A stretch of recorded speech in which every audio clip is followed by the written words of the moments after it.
हाय everyone, अस्सलाम वालेकुम। Welcome back to my YouTube channel और welcome back to another video. क्या आप भी 30 साल की हो गई हैं और आपने भी अपना आप छोड़ दिया है? अब तो बच्चे पैदा कर लिए हैं, अब तो हमारी शादी को कई अरसा गुजर गया, अब हमने क्या अपना ध्यान रखना? Then this video is for you. आज की वीडियो में मैं आपके साथ डिस्कस करूंगी reset a new life after 30s। तो ये एक मोटिवेशनल वीडियो होगी उन तमाम खवातीन के लिए जो कि 30s में एंटर होने वाली हैं या 30s की हो गई हैं। किस तरह से आपने अपने आप को अहमियत देनी है, अपना ख्याल रखना है। छोटी छोटी सी बातें हैं लेकिन बहुत बड़ा इम्पैक्ट डालेंगी आपकी लाइफ पे। इससे पहले मैं वीडियो को स्टार्ट करूँ, ये मेरी इंस्टाग्राम अकाउंट है, यहाँ मैं एक्टिव होती हूँ, यहाँ मुझे फॉलो कर लीजिएगा। So let's get started. Tip number 1, अपने बालों का खास तौर पे ध्यान रखना है, क्योंकि 30 साल के बाद आपके हेयर की ग्रोथ उस हिसाब से नहीं रहती, हेयर की ग्रोथ भी स्लो हो जाती है और बाल भी उस तरह से नहीं रहते, तो आपने इनका ध्यान रखना है। तो सिंपल सी हेयर केयर आपके साथ शेयर करूंगी। तो सबसे पहले जब आपने सुबह उठना है ना, आपने क्या करना है, आपने वुडन कॉम्ब से अच्छी तरह से अपने हेयर को कॉम्ब करना है। प्लास्टिक के कॉम्ब यूज नहीं करने, और फिर इस तरह से स्कल्प मसाज लेना है और अच्छी तरह से अपने स्कल्प की मसाज करनी है। इससे क्या होता है, आपकी स्कल्प के अंदर ब्लड सर्कुलेशन इंक्रीज होती है और आपकी हेयर ग्रोथ भी जो है वो इस तरह से इंक्रीज होती है। तो आपने इस तरह से ऑयल एप्लीकेटर के अंदर जो भी हेयर ऑयल आपको सूट करता है डाल के अच्छी तरह से ऑयलिंग करनी है और फिर अपने हेयर को जो है ना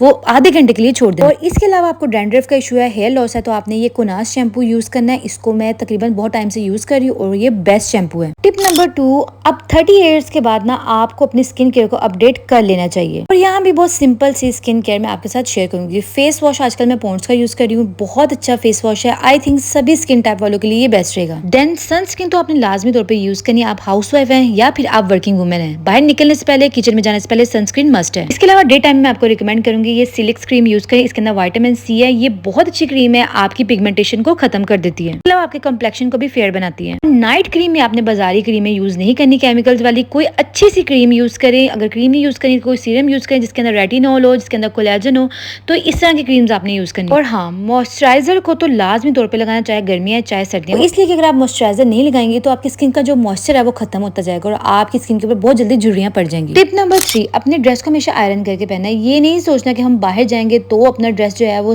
प्रेस करेंगे, नहीं, घर में भी आपने जो भी ड्रेस पहनना है उसको आपने अच्छी तरह से प्रेस करके पहनना है। एक बहुत अच्छी सी आपकी लुक निकलती है, आपको अपना आप भी अच्छा लगेगा। इस तरह से आप कुछ सिंपल सा भी ड्रेस पहनेंगे ना, वो भी पहना हुआ आपके बहुत ही एलिगेंट लगेगा। और इसके अलावा थोड़ा बहुत घर में तैयार होकर करें, हल्का फुल्का सा मेकअप कर लिया, तो हल्की फुल्की सी ज्वेलरी वेयर कर ली, ये छोटी छोटी डिटेल्स बहुत मैटर करती हैं। Number 4, take supplements. Supplements 30 years के बाद बहुत ज्यादा जरूरी हो जाते हैं, क्योंकि हमने जो है वो बच्चों को पैदा किया होता है, हमारे अंदर बहुत सारी कमियां आ जाती हैं। मैं खुद भी सप्लीमेंट्स ले रही हूँ, एक तो मेरी एज 30+ हो चुकी है और दूसरा 3 C-सेक्शंस हुए हैं। एक तो ये मैं प्री नेट ले रही हूँ जो कि मल्टी विटामिन्स हैं, कैल्शियम है इसके अंदर विटामिन है, इसके अंदर बहुत सारे मिनरल्स हैं। और दूसरा ये मैं साशे ले रही हूँ जो कि कैल्शियम का है, और कैल्शियम भी बहुत ज्यादा जरूरी है क्योंकि आफ्टर 30 हमारी बोन्स के अंदर कैल्शियम की कमी होना स्टार्ट हो जाती है, इसका इंटेक भी डेली बेसिस पे जरूरी है। Tip number 5, treat your grey hairs. बहुत सारी खवातीन मैंने ऐसे देखी है जिनके इस तरह से व्हाइट बाल आ जाते हैं और वो कहीं आने जाने वक्त जो है ना वो व्हाइट बालों को जो है वो कुछ ना कुछ करती हैं, तो आपने इस तरह से बिल्कुल भी नहीं करना। तो आप एक शेड्यूल बना लें कि 1 मंथ या आफ्टर 2 मंथ आपने अपने हेयर को डाई करना है। मुझे बहुत सारी गर्ल्स मुझसे पूछती हैं कि मैं कौन सा हेयर डाई यूज करती हूँ, तो ये 2-3 हेयर डाइज हैं जिनको मिला के मैं अपना हेयर डाई जो है वो करती हूँ। इससे क्या होता है, खूबसूरत सा ब्राउन शेड आ जाता है हेयर का।